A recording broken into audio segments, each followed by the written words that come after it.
After 2024's Vessel of Hatred left me dangling off a narrative cliff, like a hapless sanctuary peasant, Lord of Hatred had a lot riding on its ability to deliver. On that momentum, Mephisto, you shall darken the world no longer. Give me a reason to become hopelessly lost in your loop-filled grind once again. The good news? It's done exactly that. Thanks to a tight, satisfying campaign, 2 new classes that I've already spent dozens of hours experimenting with, and an endgame so loaded with things to do that I occasionally forgot some of the systems even existed. If you've been waiting for a reason to dive back into Diablo's particular brand of misery, Lord of Hatred has plenty of compelling reasons to do so. The campaign itself is a short and sweet 8 hours, but it stands as some of Blizzard's best writing yet. Twists, turns, tragedies, deep lore references, and even debates about demon philosophy with friends in party chat. Skovos, the new Mediterranean island, is the birthplace of humanity in Diablo lore.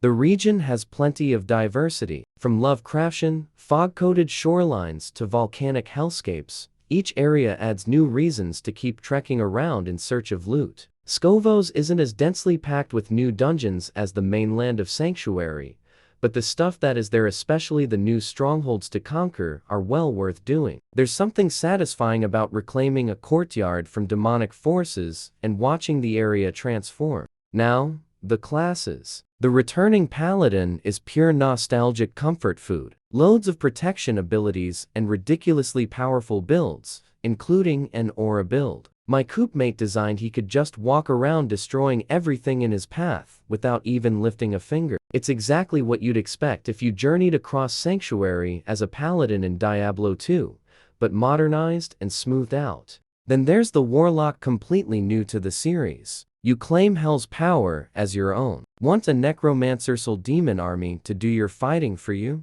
The Legion build has you covered. Want to turn into a demon yourself and get personal with your destruction? The Vanguard build does exactly that. I prefer the Warlock's hot newness, especially the way you can mix and match its 4 disciplines to create something unexpected. The build diversity is genuinely exciting. Even bigger than the new classes, the 6 existing skill trees have been completely reworked. Instead of boring passive perks, more damage, more defense, you now make meaningful choices. Your sorceress can turn fire hydra snakes into ice snakes. Your warlock's defensive demon wall can either encircle enemies, trapping them inside, or break apart into vicious sluggers after a period.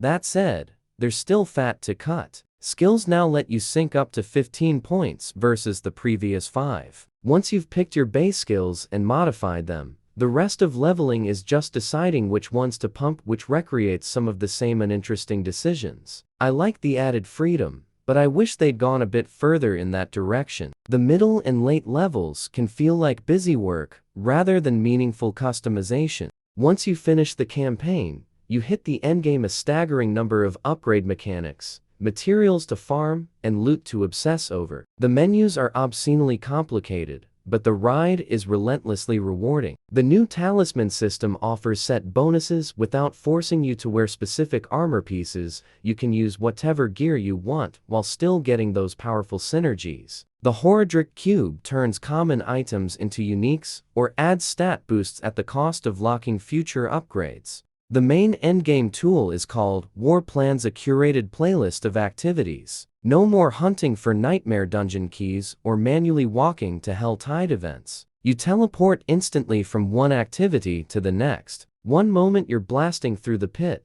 the next you're stomping a lair boss, then you're back at the war table collecting rewards. As you progress, the tree offers more branching paths and modified versions of events that target specific rewards. But there's a fatal flaw: coop progression. Your War Plans playlist is randomized each time you run it. Your friends have their own specific things to tackle in their own orders. If you tag along, you'll feel like a second-class citizen. You get rewards and XP, but your actual progress only advances if your next activity happens to align with theirs. When I wasn't party leader, I felt like I was wasting time. When I was leader, I felt guilty. The other major endgame activity is Echoing Hatred, a horde mode that throws every enemy it can find at you. It starts at the lowest world tier, then climbs through waves until it reaches absurd levels of challenge that lead to your inevitable loss. Reward scale with performance. It's exactly the kind of brutal, mindless marathon I love in ARPGs, and I also found it useful for gauging which world tier my build was ready to withstand. But access is locked behind a fairly rare consumable drop. And finally, the feature we've all been asking for: fishing. Yes, in between killing demon lords and being driven to the brink of madness, you can pull out a fishing rod and just chill out. There's not much to it. You fish a bit in each region to complete your collection, and then have no reason to ever fish again, but it's hilarious that they bothered to add this at all. As someone who loves dense ARPGs and relaxing, cozy games in equal measure, it speaks to me personally. Rolling into an endgame activity after hours of careful preparation, and watching yourself absolutely stomp enemies, melting a boss in half a second, is downright awesome. And knowing there's plenty of runway with 12 tiers of endgame difficulty, up from just 4 previously, is insane. The endgame journey has fewer annoyances than ever before, thanks to the loot filter and streamlined teleports. Still, it's hard to say whether this will have legs after a few seasons, but I like their chances. Diablo I Lord of Hatred offers a wonderfully satisfying conclusion to the Mephisto saga. One of my favorite Diablo stories yet. Compelling build, crafting changes, 2 equally interesting new classes, and an endgame that's more accessible and life-devouring than ever before. There are missteps. The coup progression and war plans is lame, and Scovos could use more reasons to explore outside the campaign. For more games we loved, check out our recent reviews of Pragmata and Replaced. And for everything else, stick with Visgams.